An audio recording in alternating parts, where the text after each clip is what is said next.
Hello.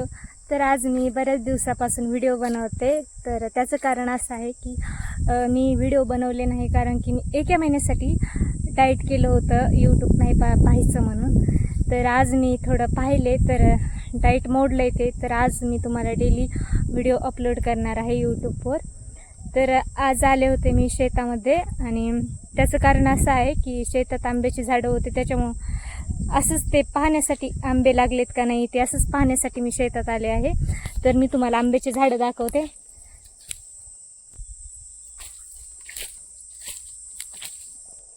हे बघा, हे आंब्याची झाडं आहेत, पूर्ण 10-12 झाडं आहेत आणि पाहू शकता कैऱ्या लागल्यात.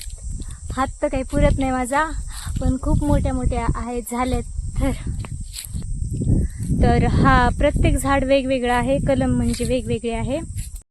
तर माहिती आहे का, एवढे झाडे, एवढं पण आंब्याचे झाड आहेत, पण एका पण आंब्याला पाड लागला नाही आहे. कारण की ते एक हापूस आंबा, असे वेगवेगळे प्रकारचे आंबे आहेत, कलमी आंबा, हापूस आंबा. तर त्यामुळं त्या झाडांना एवढे आंब्याच्या झाडांना काही एवढी काही जास्त म्हणजे पाड लागत नाहीत, लवकर लागतील हळूहळू थोड्या काही दिवसांनी. हे बघा, हे आंबा लागते हाताला, पण खूप उंच उंच आहेत, त्याच्यामुळं काही जास्त लागत नाहीत. हे समधे आंब्याचे झाड आहेत, कारण की ही आंब्याची शेतीच आहे, आमराई म्हणतात आम्ही ह्याला. तर आज पहिल्यांदा आले होते मागच्या वेळेस, पण आता त्यावेळेस आऊंसोबत आले होते, पण ह्या वेळेस मी एकटीच आले आहे आणि ते पण माझे सासू सासरे आहेत, त्यांच्यासोबत आले होते मी आज.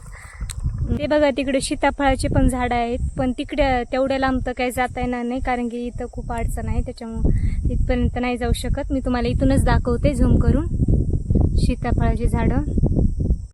तर असा होता माझा आजचा डे. भेटूया पुढच्या ब्लॉगमध्ये. आणि मी आता दररोज तुम्हाला व्हिडिओ अपलोड करत राहीन. तर तुम्ही चॅनलला नवीन असाल तर प्लीज लाईक आणि शेअर सबस्क्राईब करा. भेटूया पुढच्या व्हिडिओमध्ये. तोपर्यंत बाय.